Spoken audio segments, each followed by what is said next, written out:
Welcome to China in Focus. I'm Tiffany Meyer. Our top story. President Trump said a trade deal with China could happen within 3 to 4 weeks, and that China has reached out to talk since he raised tariffs to a total of 245%.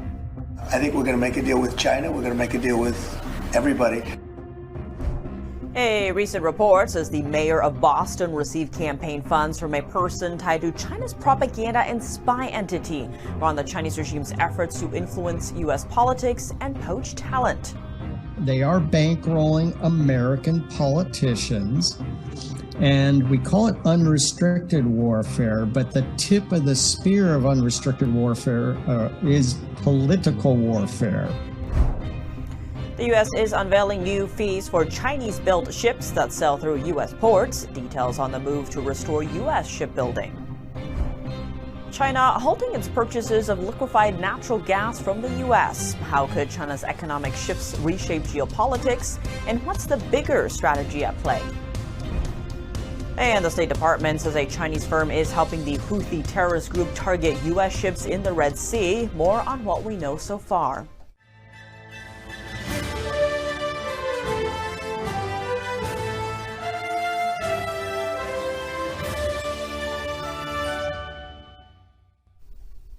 President Trump said Thursday that China has reached out to talk ever since he hiked tariffs on China to the current level.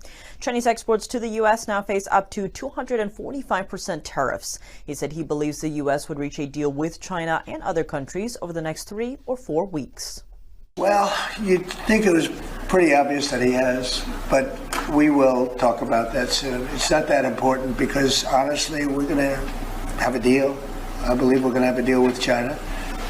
And if we don't, we're going to have a deal anyway because we're going to set a certain target, and that's going to be it. The comment comes as the U.S. and China remain locked in a tariff showdown. To reduce the trade deficit and bring jobs back home, Trump imposed various tariff rates on different trade partners. Other countries have lined up for negotiations, but China retaliated, raising tariffs on U.S. goods and courting other countries to oppose the U.S. After some back and forth, U.S. exports to China face a 125% reciprocal tariff in addition to other duties. That's while Trump paused reciprocal tariffs on most countries for 90 days. Trump has held tariff talks with Japan, Mexico, and Italy. He said he's going to make a deal with China over the next 3 or 4 weeks. I think we're going to make a deal with China. We're going to make a deal with everybody. And if we don't make a deal, we'll just set a target, and we'll live with that, and it'll be fine. How much time do you think? I would think over the next 3 or 4 weeks. I think maybe the whole thing could be concluded. Trump also noted that he's reluctant to keep hiking tariff rates on China because it would discourage people from buying entirely. He said a deal for TikTok to cut ties with its Chinese owner in favor of an American buyer would also be delayed until trade tensions are resolved. Is China attempting to trade funding for sway with U.S. politicians? A recent Daily Caller report flagged hundreds of thousands of dollars in Boston Mayor Michelle Wu's campaign funds as problematic. That's because the person who raised the funds has extensive ties to Beijing's spy agency. The investigation also found this person has been tasked with recruiting U.S.-based talents for Chinese companies. NTD's Flora Hua brings us the story. Michelle Wu was elected mayor of Boston in 2021, becoming the first Asian woman to hold the title. The Daily Caller found that a Chinese national contributed extensively to Wu's election success. His name is Gary Yu, co-chair of the New England Chinese-American Alliance. The organization claims it raised over $300,000 for Michelle Wu. It also says it hosted fundraisers for at least 9 politicians in Massachusetts, mainly Chinese-American politicians. Digging into Gary's ties to China, Chinese state-run websites revealed 2 nonprofits Yu has are controlled by China's United Front Work Department. The department serves as China's overseas propaganda and intelligence arm. Yu also serves as the overseas chief for a major Chinese headhunting firm. Chinese media reported that Yu recruited talents for a state-run high-tech zone in a southwestern Chinese city. This zone hosts many companies affiliated with China's military, including telecom giant Huawei. Given Yu's extensive China ties, why is he interested in Boston? Boston is home to top U.S. institutes like Harvard, MIT, and Boston University. Last month, Yu flew to China to meet with a Chinese Communist Party official. This official has a Chinese state agency in charge of monitoring Chinese people living overseas and their relatives. According to Chinese media reports, the CCP official tapped Yu with two tasks. One, boost foreign tours to China to court American teenagers, and two, recruit more overseas talents in the artificial intelligence field and bring them back to southern China's Guangxi province. Guangxi is home to a military district. Official reports say the province combines the defense and manufacturing industries together and is working to fortify them with AI technology.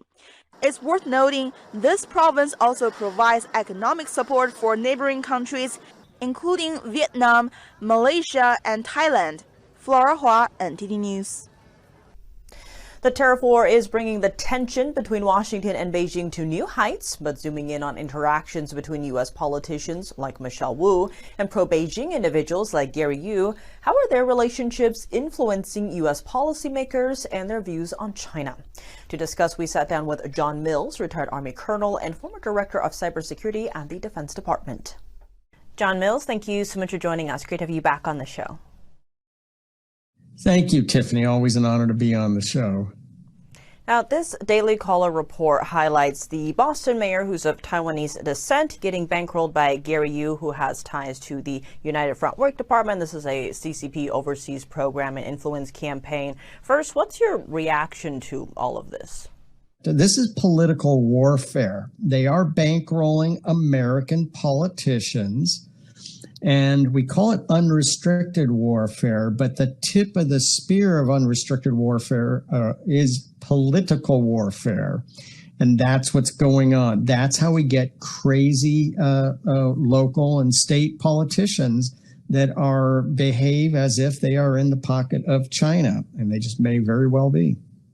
For example, we did just see the recent indictment of Linda Sun, the aide to Governor Kathy Hochul, and also the previous Governor Cuomo. In terms of the indictment, it was saying how during the pandemic, she actually had the CCP on the phone with her during a secret New York meeting to talk about, what the city was going to do in response to the pandemic, and other examples of not letting Taiwanese officials meet in the city or, just not even letting them enter at all. Do you expect to see more such DOJ indictments come out? I hope so. I hope to see it greatly accelerated. We need to make examples, eviscerate anything that looks or smells like a Chinese communist police station. We need to absolutely go destroy those. And we need to, the Chinese have gotten very good. As soon as we focus on one topic, they move to another financial scheme to buying off officials and corruption. They are very cagey and wily in rapidly moving. Now, in terms of, these new fields, especially AI, we've seen the U.S. pouring billions of dollars into that. Now we have NVIDIA setting up supercomputers in the U.S. to the tune of about $500 billion as well. With, this latest directive, if you will, by the CCP official to someone like Gary Yu to bring back talent in that field to China, what do you see happening there? How can the U.S. safeguard that if it's being, stolen? So this academia environment is just rich hunting ground for the Chinese communists. And we've got to make it very clear. There will be a price to pay for academics who are not thinking through the entirety of what happens when you take money.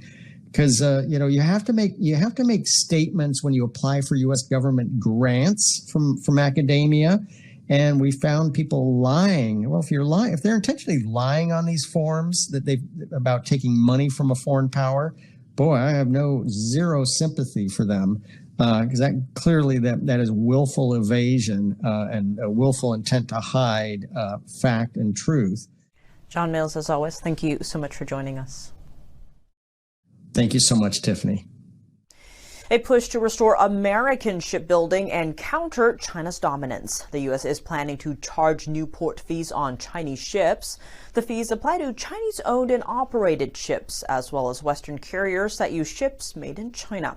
The heavier the ship, the higher the fee. For a small vessel that weighs about 50,000 tons, the fee is well over $2 million per voyage, and the number is set to increase over the next few years. Here are the details. And they'll begin in about 6 months and will be rolled out in phases. The U.S. government says the fees could also be raised further in coming years. The Trump administration has recently embarked on a sweeping trade war with China and says these fees aim to revive American shipbuilding against China's dominance in the industry. China reacted to the news Friday, saying the plan will fail. It says they will raise global shipping costs and create inflation pressures on the U.S. This comes after President Trump asked federal agencies to come up with plans to revive domestic shipbuilding. The president highlighted this issue earlier this month. A single shipyard in China now produces more ships every year than all of the American shipyards combined. Think of that. And it was a business that we used to dominate. We used to dominate it totally. In short, chronic trade deficits are no longer merely an economic problem. They're a national emergency that threatens our security and our very way of life. China controls half of global shipbuilding. U.S. shipyards have been in decline for decades.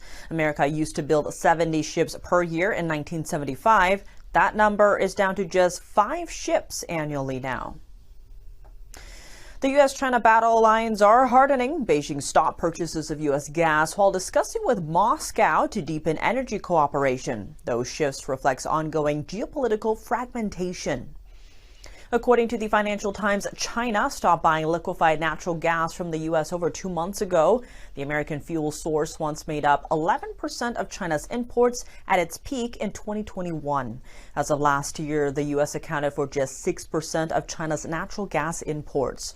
During the same period, Russia supplied China with 4 times more liquefied natural gas than the U.S., becoming China's third largest provider of the fuel after Australia and Qatar. China's vice premier met with Russia's energy minister Friday. The talks focused on expanding the flow of Russian energy to China, including new joint natural gas projects. And the shift extends to other fuel types. China is also slashing its oil imports from the U.S. and pivoting toward Canada instead. Meanwhile, European Council President Antonio Costa said phasing out Russian fossil fuel purchases would make room for American natural gas. Taiwan, too, announced plans to buy more LNG from the U.S. Analysts warn this energy shift is part of a broader Chinese regime strategy. The restructure would prioritize self-sufficiency to prepare for potential conflicts, whether that's taking over Taiwan by force or a direct confrontation with the U.S. The U.S. State Department is accusing a Chinese firm of directly supporting the Iran-backed Houthi terrorist group and attacking U.S. interests as a result. The State Department is calling it unacceptable. And earlier, the Financial Times cited U.S. officials as saying the company, which makes satellites, was supplying Houthi rebels with images to target U.S. warships and other vessels in the Red Sea. It said the company is linked to China's military. We can confirm the reporting that Chang Guang Satellite Technology Company Limited is directly supporting Iran-backed Houthi terrorist attacks on U.S. interests. We urge our partners to judge the Chinese Communist Party and Chinese companies on their actions, not their empty words. Restoring freedom of navigation in the Red Sea is a priority to President Trump. The United States will not tolerate anyone providing support to foreign terrorist organizations such as the Houthis. China consistently attempts, as you know, to frame itself as a global peacemaker. And however, it is clear that Beijing and China-based companies provide key economic and technical support to regimes like Russia, North Korea, and Iran and its proxies. The CCP continues to enable these regimes, whether it be through the provision of dual-use items Russia needs to sustain its war in Ukraine, North Korea's ballistic missile development, or Iran's support of terrorism across the Middle East. State Department spokesperson Tammy Bruce said the assistance by the firm to the Houthis had continued even though the United States had engaged with Beijing on the issue. The spokesperson for China's Washington embassy said he was not familiar with the situation, so had no comment. The firm did not immediately respond to a request for comment. Amid escalating trade tensions between China and the U.S., two Chinese e-commerce platforms are rapidly rising on U.S. soil. DHgate is currently ranked the #2 free iPhone app in the U.S. right now, while another Chinese platform, Taobao, just broke into the top 5 this week. Most U.S. buyers discovered these two apps recently through the Chinese-owned app TikTok. What's more, Chinese manufacturers are driving a new TikTok trend, urging Americans to buy products directly from their suppliers. The move is to bypass tariffs put in place by the White House. Let's dive in. Influencers claiming to be Chinese factory workers are flocking to TikTok. They're urging people to buy what they claim are luxury items from top brands straight from Chinese factories at a steep discount. Many of these videos are getting millions of views on a China-linked social media platform. It's unclear whether buying directly from them would sidestep U.S. tariffs. Meanwhile, TikTok is also facing a possible ban in the U.S. The app is fully owned by its Chinese parent company ByteDance, which is directly controlled by the Chinese Communist Party. U.S. officials say TikTok could be used as a Trojan horse to harvest American user data and push for narratives in line with the CCP propaganda. Some experts raise doubts about whether the products promoted by these Chinese factories are counterfeit. Experts point out that manufacturers usually sign confidentiality agreements with well-known brands and are not allowed to sell their products online. Coming up, the U.S. ambassador to Japan is sending a message. Washington and Japan need to align their focus to face an increasingly aggressive China. U.S. lawmakers from both parties reaffirming America's support for Taiwan. Taiwan is engaging already with the administration. So I think it's been very clear that the administration is making this a priority. And rising tensions between Ukraine and China. Ukraine slapping sanctions on 3 Chinese firms a day after President Zelensky said Beijing sent weapons to Russia. I think it's important information. It's not very pleasant. More on that after the break here on China in Focus. Welcome back to China in Focus. I'm Tiffany Meyer. The new U.S. ambassador to Japan said the United States and Japan need to work together to align their defense forces against China. The new ambassador made the comment as he arrived in Tokyo. This is so important at this point in time because we're coming to a Japan that is our most important ally. And as I got sworn in by Vice President Vance last week, he looked at the two of us and he said, you have quite a responsibility coming because you're going to go and serve to our most important ally in the most important region in the world at the most important time. We sit with Japan in a very tough neighborhood. I mean, you have Russia, you have China, you have North Korea. I mean, this is a pretty tough neighborhood to deal with. Japan is home to the biggest overseas deployment of U.S. troops globally and hosts squadrons of fighter jets along with Washington's only forward deployed aircraft carrier strike group. Glass said Washington was focused on the safety of American and Japanese citizens and on making sure the military had all the support and materials it needed to counter threats from Beijing. In recent years, Tokyo has embarked on a historic military buildup and begun various projects with Washington to better align their forces and defense industries. Trump handpicked Glass to be ambassador partly due to his success in pushing back against China during his previous post as envoy to Portugal.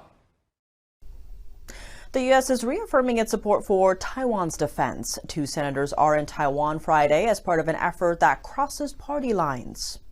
The United States can continue something that began under the previous administration and is extending under this administration and has strong bipartisan support, which is connecting Taiwan, the Philippines, Japan, Australia, Korea, weaving together regional partners and allies. I always, again, tell people, look past the rhetoric and look at the action. Secretary Hegseth came out here very early in this administration to talk about the importance of allies and what we're going to do to be able to support them. When you look at, for example, these trade negotiations, Taiwan is engaging already with the administration. So I think it's been very clear that the administration is making this a priority. Senators Ricketts and Coons are speaking today with Taiwanese President Lai Ching-te, as well as Taiwan's defense minister and national security advisor. The visit comes amid high tariffs the Trump administration has imposed on Taiwan. Taiwan has given assurances that they are working to strike new trade and investment deals with the U.S.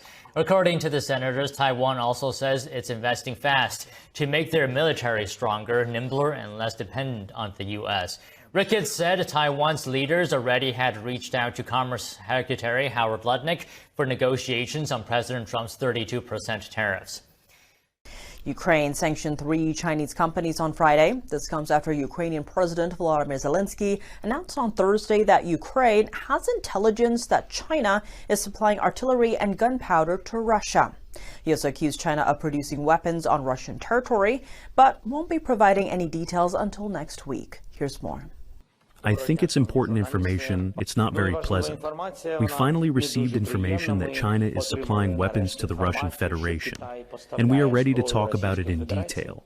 Today we have general information from the security service, from intelligence about gunpowder, artillery.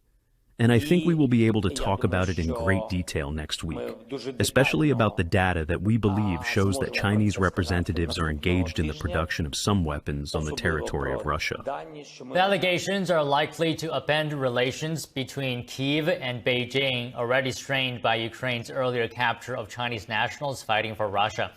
Ukraine has previously called on China to use its influence over Russia to push it towards peace. Ukraine on Friday imposed sanctions on 3 Chinese companies. They banned these companies from doing business in Ukraine and freezes their assets there. Ukraine did not give further details. And that's all for today's China in Focus. I'm Tiffany Meyer. If you have any feedback on the show or have something you'd like to see us cover, send us an email at chinainfocus@ntd.com. We'd love to hear from you. For on-the-clock original news coverage, visit us at ntd.com or download our NTD app. Thanks for watching. See you soon.